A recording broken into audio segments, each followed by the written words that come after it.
c'est quoi le Quintoa? C'est cette vallée, Bancaldu du Repel. C'était des bergers des Landes, de Saint-Palais, qui venaient l'hiver en package dans cette vallée. La vallée des Aldudes, c'est une vallée qui est quand même basse. Et de tout temps, on peut garder des bêtes, parce qu'il y avait beaucoup de forêts. Ici, il y avait la forêt d'Aïra, tout ça, des frênes, des châtaignes, glands, frênes. Et les bergers venaient avec les troupeaux passer l'hiver et ils laissaient un porc sur 5 au roi de Navarre. J'ai découvert le porc basque à Paris au Salon de l'Agriculture et en 89-90 on a fait le premier rassemblement d'une poignée d'éleveurs pour essayer de continuer, de démarrer quelque chose autour de la race. Et c'est vrai qu'aujourd'hui, on a eu une AOP.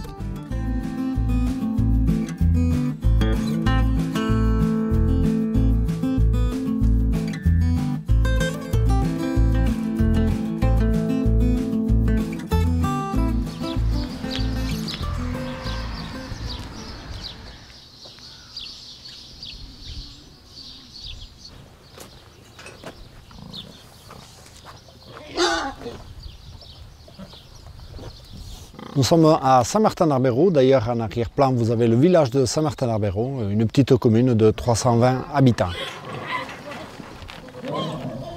On travaille en race locale avec l'Osso Irati, avec la manèche tête rousse, et donc tout naturellement c'est le porc basque et donc la race pinoire que nous avons évidemment choisie. Tu me restes ici, hein?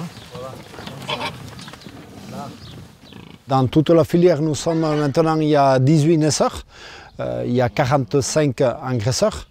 Voilà. Et puis donc l'abattoir de Saint-Jean-Pied-Port, donc 2 séchoirs, un séchoir collectif, un séchoir donc individuel, et puis plusieurs bouchers charcutiers.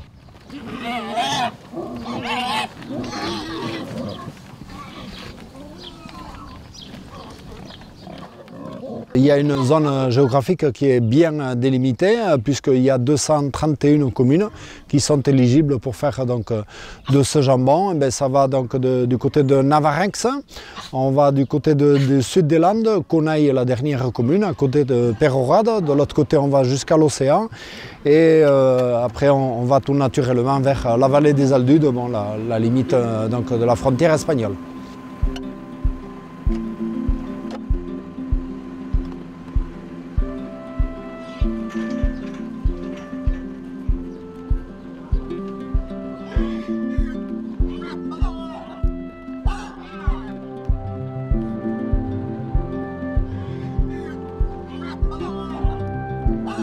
Nos porcs sont élevés donc, en liberté. Nous avons 3 parcours qui sont agréés par l'appellation, donc par l'INAO.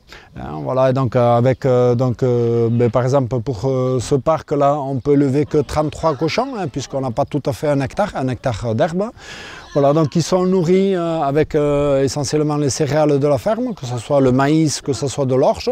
On achète aussi le tourteau de colza. Alors le tourteau de colza c'est riche en oméga 3. Le tourteau de colza c'est l'issue après avoir pressé la graine de colza pour faire de l'huile par exemple ou pour le diester. Le petit lait évidemment, le lactosérum. Ici ils ont du gland, en bas des châtaignes et puis de l'herbe. L'herbe c'est très bon, en fait, ça donne ce goût persillé, ce goût de noisette voilà, qui est bien particulier, bien spécifique donc, au jambon du Quintoa.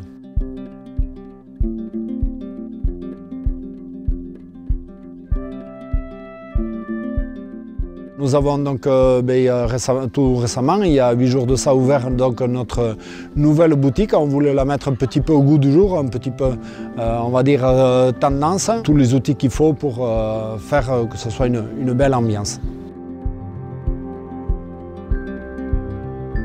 Nous avons une boutique à la ferme.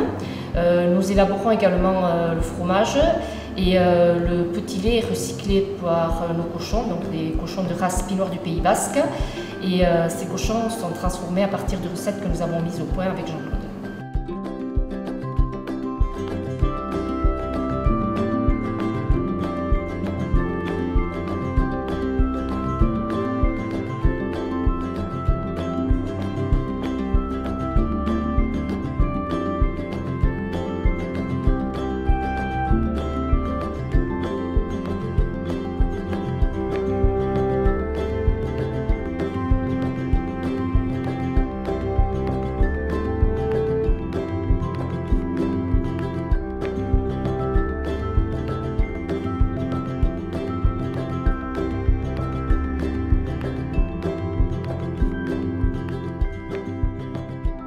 Le porc quintois, c'est la qualité maximum pour un cochon, quoi. Il faut savoir que c'est un élevage à l'air libre qui dure en moyenne 15 mois, donc il faut un minimum de 12 mois, mais en fait pour des qualités, encore plus importantes, on va jusqu'à 15 mois ou plus. Donc déjà c'est un élevage qui est à croissance lente, quoi. On va dire que c'est un porc à croissance lente, donc il faut beaucoup plus de temps. Donc ça développe une viande qui est beaucoup plus mature, qui a plus de goût, qui est plus ferme. Voilà, quand on voit la couleur, on voit un rouge vif. Ça c'est parce que le cochon a été bien élevé et élevé longtemps. Et ensuite ses caractéristiques, ça va être voilà, son goût, sa tendreté, son jus. Enfin voilà, on va aller chercher des choses qu'on ne peut pas trouver dans un porc standard qui est élevé en batterie et qui est abattu à 6 mois en moyenne. Ce porc, la caractéristique, c'est qu'il est très gras. Donc, qui dit gras dit goût, puisque le goût se concentre dans le gras. Donc, il y a un gras qui est extérieur à la viande, qui est intéressant, mais on ne va pas forcément trop l'utiliser. On va l'utiliser pour les confits et tout. En revanche, sa grosse spécificité, c'est le gras intramusculaire. Et ça, c'est ce qui donne toute la tendreté et le goût à la viande de quintois. C'est un porc d'excellence, ça c'est indéniable. Ça, on fait partie il y a 3 cochons qui sont AOP en France, il y en a 5 en Espagne et 3 en Italie. Donc on fait partie voilà, du gratin européen. Et c'est vrai qu'on a chacun a ses caractéristiques, le Corse, le Nord de Bigorre, mais le quintois, pour moi, a encore plus de qualité que les autres.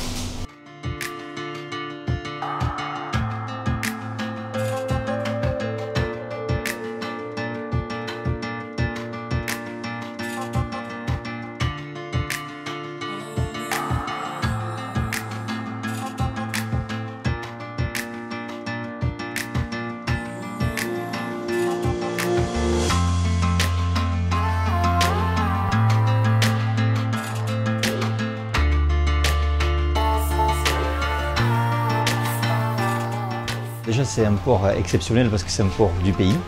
C'est un porc qui est relativement sauvage, même sauvage, puisqu'il n'a pas de maison, d'attache. Il se promène dans les forêts, il mange du glas, il mange un petit peu tout ce qu'il trouve. Bon, il y a quelques compléments alimentaires aussi. Mais c'est vrai que c'est un magnifique porc. Puis il faut faire travailler les gens du pays. Donc, à travers la maison au bar, il m'a donné un beau petit morceau de viande. Aujourd'hui, on va vous présenter une entrecôte de porc quintois. Vous voyez, elle est bien persillée, il y a du gras, mais le gras c'est la vie, comme dirait une amie. Alors la recette, c'est très simple. On va prendre ce petit morceau de viande. Alors, sel de Salis, fleur de sel, mais là, j'utilise du sel fin. Après, je rajouterai du sel de Salis. Un bon petit coup de moulin à poivre. Alors, le petit truc du chef, c'est qu'on a de l'ail rose de Lautrec. Voilà, ça va déjà bien parfumer. Il faut toujours utiliser ce qu'on a en cuisine. Vous voyez, aujourd'hui, TVPI m'a fait la surprise de venir. En fait, c'était une recette qu'on n'a pas du tout préparée.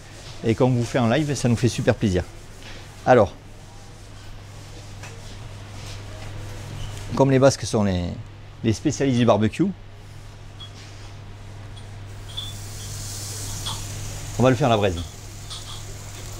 Mais il faut quand même la garder rosée. Il ne faut pas qu'elle soit trop à point. C'est un petit morceau de viande qui mérite d'être rosé. Cédric m'a dit surtout fais-la rosée parce qu'à point après, même malgré le gras qu'il y a dans la viande, c'est un petit peu moins bon. Il y a moins cette jutosité et c'est moins agréable. Tandis que là, ça va être vraiment top. Et on va marier ça avec des petites girolles. Des girolles qui viennent de Huesca. Et pour ça, c'est mon second Paco qui va travailler les girolles. Pour que les girolles chantent. Vous voyez, un petit quart de tour.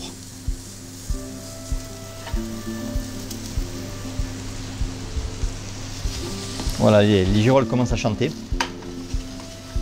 Alors je vais vous montrer un petit truc. Quand les girolles sont un peu grosses, il ne faut pas hésiter, il ne faut pas prendre un couteau. Elles sont sécables. On les coupe en deux. Parce que sinon la cuisson est différente. Alors on a fait exprès, pour juste vous montrer. Voilà.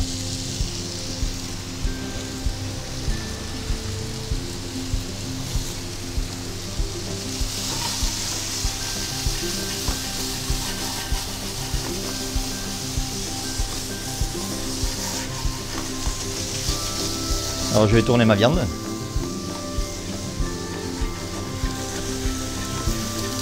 Bien.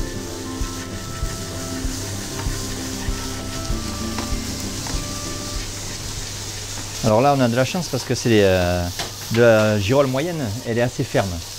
Des fois on a des petits bouchons et des fois on a des plus grosses girolles.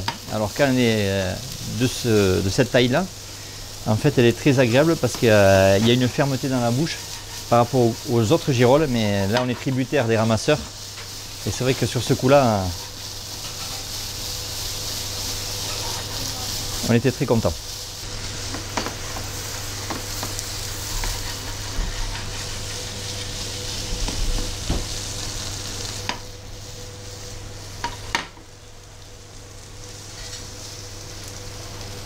Vous voyez le persil, on va le mettre mais vraiment au dernier moment. Il va me faire une jolie bande.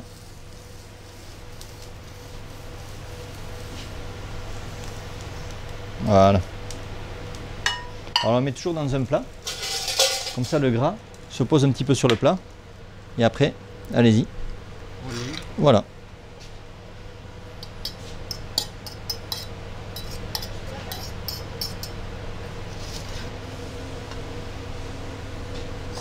Voici l'entrecôte de la maison au bar à Bayonne. Donc on est heureux de vous présenter ce beau quintoa.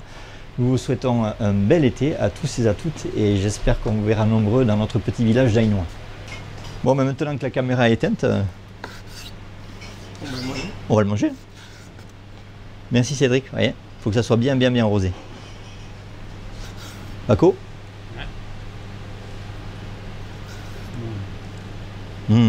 Waouh. Waouh. Hein? Et surtout ces girolles. Alors surtout, il ne faut pas faire de publicité à la maison au bar parce que sinon j'en aurais plus. Merci TVPI.